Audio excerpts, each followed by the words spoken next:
कुछ सिंड्रोम है, सिंड्रोम। इसमें क्या होता है, इसका मतलब ही होता है कुछ सिम्टम्स रहते हैं और सिम्टम्स का ग्रुप बन जाता है, और ग्रुप बन जाता है तो समझ में नहीं आता है कि डिसीज कौन सी है। ठीक, इसमें जो क्रोमोसोम है, ये नॉर्मल क्रोमोसोम जो रहते हैं, नॉर्मल क्रोमोसोम के नंबर्स, अब हमारे अंदर क्रोमोसोम कितने रहते हैं नॉर्मल कंडीशन में? नॉर्मल कंडीशन में रहते हैं हमारे पास 46 क्रोमोसोम, और ये तो मालूम है कि 46 अगर है तो इसको हम ऐसे लिखते हैं 2n। 2n मतलब होता है डिप्लॉइड। तो जनरली हमारी जो सेल रहती है उसमें क्रोमोसोम 46 रहते हैं नॉर्मल सेल में, और 46 क्रोमोसोम को हम डिनोट करते हैं 2n से। ठीक, और जो गैमीट हैं, गैमीट मतलब स्पर्म और ओवम, तो गैमीट का तो मालूम है आप लोगों को, अगर गैमीट स्पर्म है तो कितने क्रोमोसोम होंगे? 23। अगर गैमीट ओवम है, फीमेल गैमीट है, कितने क्रोमोसोम होंगे? तो इतना दिमाग तो हमारे अंदर है कि जब 46 को 2n लिखते हैं तो इसको क्या लिखेंगे हम? n। n मतलब क्या होगा? हेप्लॉइड।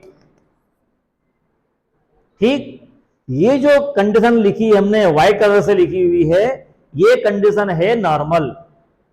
ठीक है, अब जो सिंड्रोम है, इस सिंड्रोम में क्या होता है ये हमको देखना है। जो सिंड्रोम है इसमें क्रोमोसोम के नंबर्स, क्रोमोसोम की संख्या नॉर्मल नहीं होती। नॉर्मल कितनी है? 46, और इस 46 का बंटवारा भी हमको मालूम है, 44 ऑटोसोम और 2 सेक्स क्रोमोसोम, जिनको हमने एक नाम और दिया था। इनका शेप साइज डिफरेंट रहता है, तो हमने क्या नाम दिया था इनको? हीटेरोसोम। ठीक, मेल के अंदर XY, फीमेल में XX। तो ये वाली जो कहानी है ये नॉर्मल की। सिंड्रोम में क्या होता है? सिंड्रोम में क्रोमोसोम के जो नंबर्स रहते हैं वो हो जाते हैं एबनॉर्मल, मत थोड़ा से संख्या रहती है वो कम ज्यादा हो जाती है। क्रोमोसोम की संख्या रहती है वो एबनॉर्मल हो जाती है, नॉर्मल नहीं रहती। तो जैसे मान लो ये हो गए 47, ठीक, या हो गए 48। अब 47 मतलब नॉर्मल से एक ज्यादा, तो नॉर्मल को 46 को हम क्या लिखते हैं? 2n। तो 47 क्या लिखेंगे? 2n प्लस, ऐसा लिख देंगे। 2n का मतलब 46 प्लस एक ज्यादा है, तो इसको क्या लिखोगे? 2n plus 2। अब इसमें कंडीशन में एक ज्यादा हो रहा था, इसमें दो ज्यादा हो रहे थे।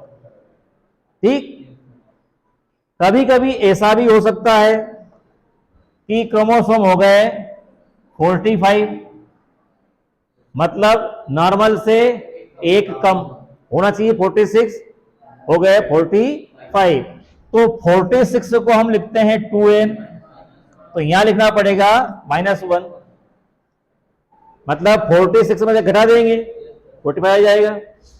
कभी कभी क्या होता है, एक की बजाय दो कम हो जाते हैं, 44 हो गए, तो 44 हो गए, इसको लिखना पड़ेगा 2n माइनस।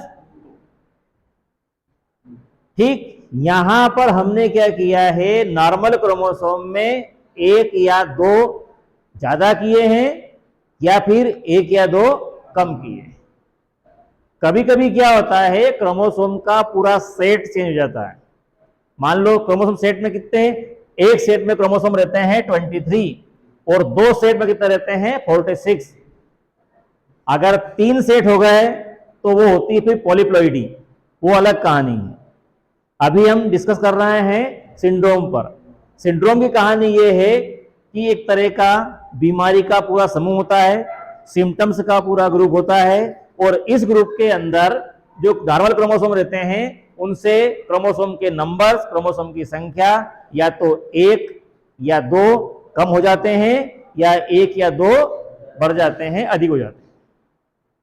ठीक है, सिंड्रोम का मतलब समझ गए आप लोग। अब इसके बारे में अलग अलग सिंड्रोम के बारे में बात करेंगे, तो थोड़ा थोड़ा सा डिफरेंस है, जरा जरा सा है। पहले मैं बता देता हूं आप लोगों को कि जैसे मान लो हम इसको सबको एक साथ पढ़ने के लिए हम टेबल बना लें। एक तरफ तो जैसे यहां लिख देंगे हम सीरियल नंबर, ठीक है, ये सीरियल नंबर हो जाएगा। तो यहां तो 1 2 3 लिखने में हमको कोई दिक्कत नहीं आएगी, या इसको हटा ही दें, कोई दिक्कत ही नहीं, इससे हम कोई नया इसमें काम कर लेंगे। एक तो इसके अंदर कंडीशन आएगी, अब देखो जैसे मैंने लिख दिया यहां पे लिख दिया मैंने ऑटोसोम, ये समझते हैं आप लोग ऑटोसोम। दूसरी बात, दूसरा जाएगा ग्रुप सेक्स क्रोमोसोम, ठीक है। और तीसरा जो आ जाएगा इसके अंदर टोटल नंबर ऑफ क्रोमोसोम, है ना, टोटल क्रोमोसोम। और फिर हम बता देंगे इसके लिए इसका सिंबल, हम हमारे हिसाब से हमने पॉइंट बना दी, ठीक। अब एक कंडीशन जो है वो है नॉर्मल। तो नॉर्मल आपसे और हमसे अच्छा कोई नहीं जानता, क्योंकि हम 2 दिन से ही पढ़ रहे हैं। नॉर्मल कंडीशन में क्या होगा, ऑटोसोम 44, सेक्स क्रोमोसोम 2। अब 2 में भी हमको मालूम है या तो होंगे XX या फिर होगा XY। हमको मालूम है XY मतलब मेल, XX मतलब फीमेल। तो टोटल कितने हो गए, 46। और इसके लिए सिंबल क्या करेंगे हम, 2n। ये कंडीशन हो गई है नॉर्मल, ठीक है। अब सिंड्रोम है, तो सिंड्रोम में ये वाली कंडीशन तो होगी नहीं, नॉर्मल तो होगी नहीं। अब नॉर्मल नहीं होगी तो क्या होगा वो हमको देखना है, मतलब या तो एक कम ज्यादा करना पड़ेगा हमको, एक ही कर देंगे कोई दिक्कत नहीं है। सबसे पहले एक सिंड्रोम आता है, पहले वाला, इसको बोलते हैं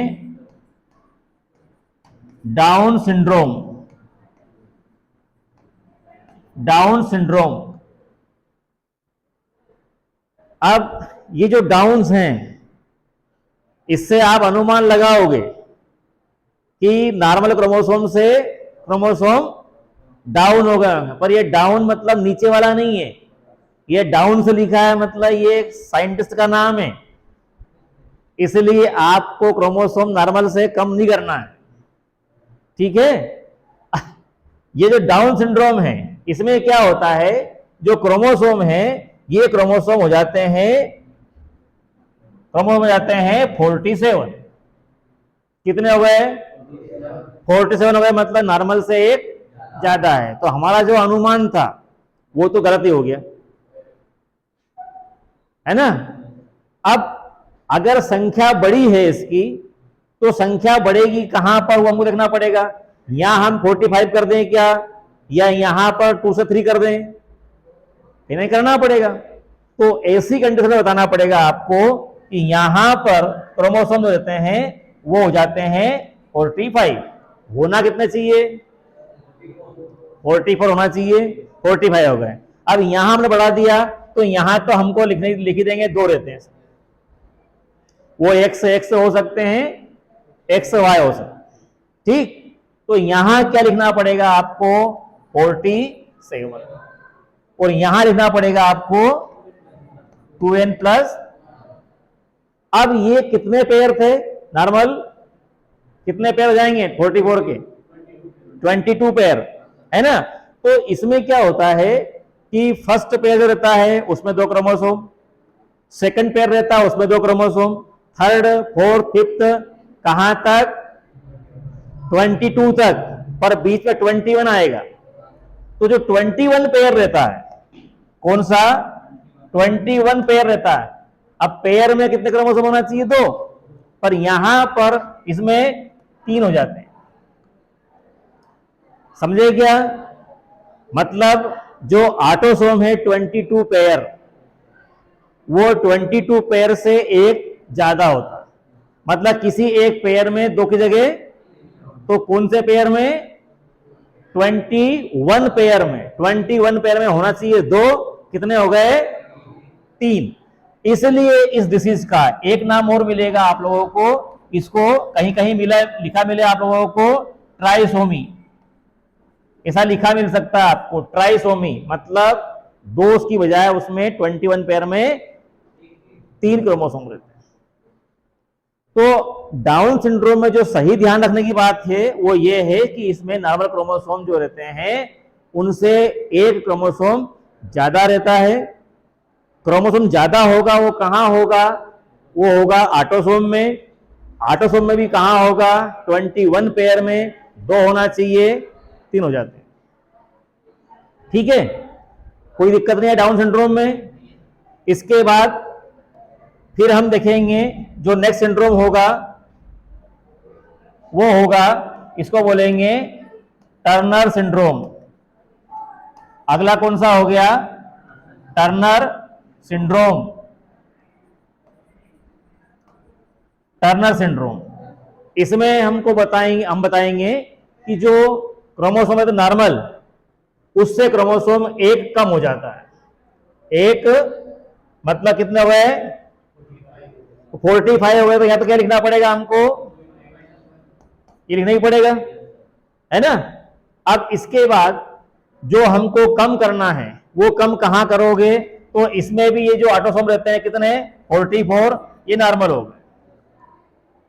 ठीक है, तो बारी किसकी आएगी? सेक्स क्रोमोसोम की। कितने होना चाहिए? कितने होना चाहिए? 2 होना चाहिए। पर यहां पर क्या होता है? केवल एक ही रहता है, और वो भी कौन सा रहता है? एक्स। अगर एक एक्स से दूसरा कौन सा होना चाहिए? वाई।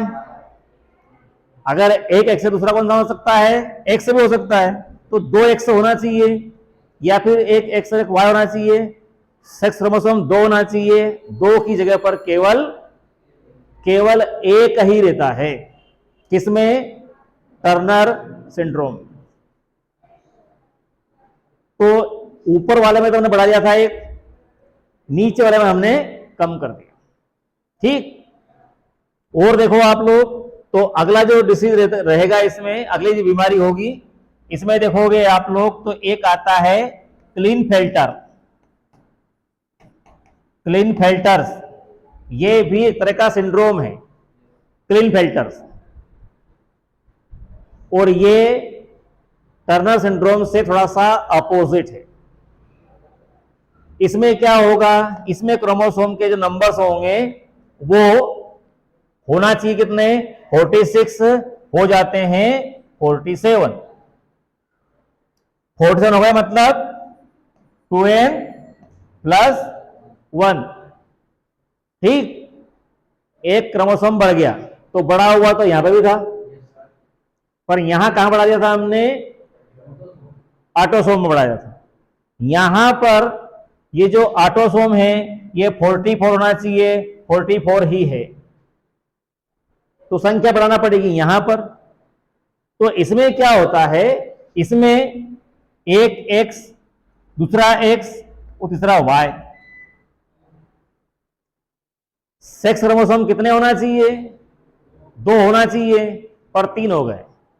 अगर एक्स है तो दोनों एक्स हो, अगर एक वाई है तो उस में एक एक्स हो। यहां पे क्या हो गया? एक एक्स होना चाहिए था, 2 एक्स हो गए, और वाई भी हो गए। वाई इसके अंदर आ गया, इसका मतलब ये है तो मेल, ठीक है, पर 2 एक्स भी हो गए। तो इसमें मैंने शुरू में बताया था आपको, सिंड्रोम मतलब उलझन। अगर इन दोनों जोड़ दोगे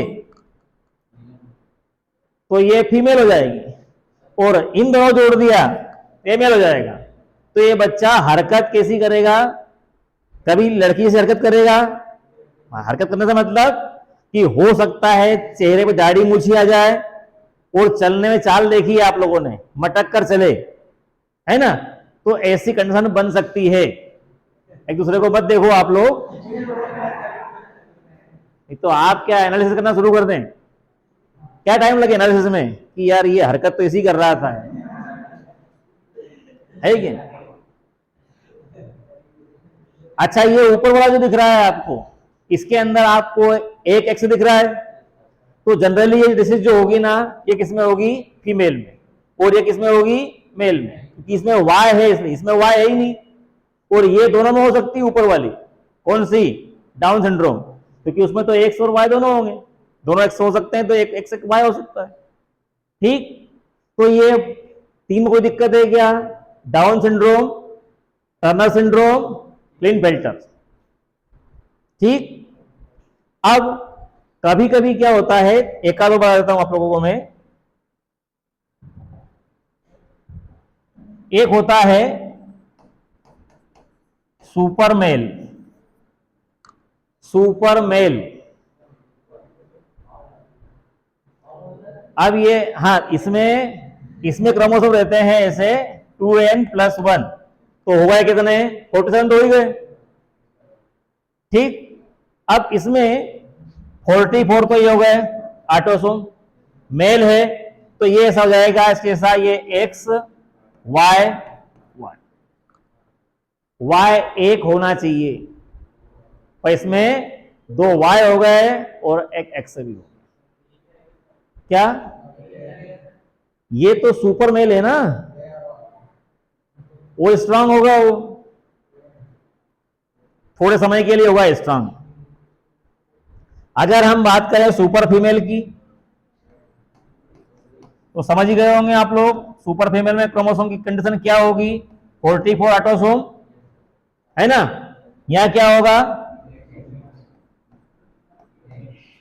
डेढ़ अकल मत लगाना, इसमें वाई मत कर देना, होना चाहिए 2x, फीमेल के अंदर 3x हो गए, तो ये सुपर फीमेल।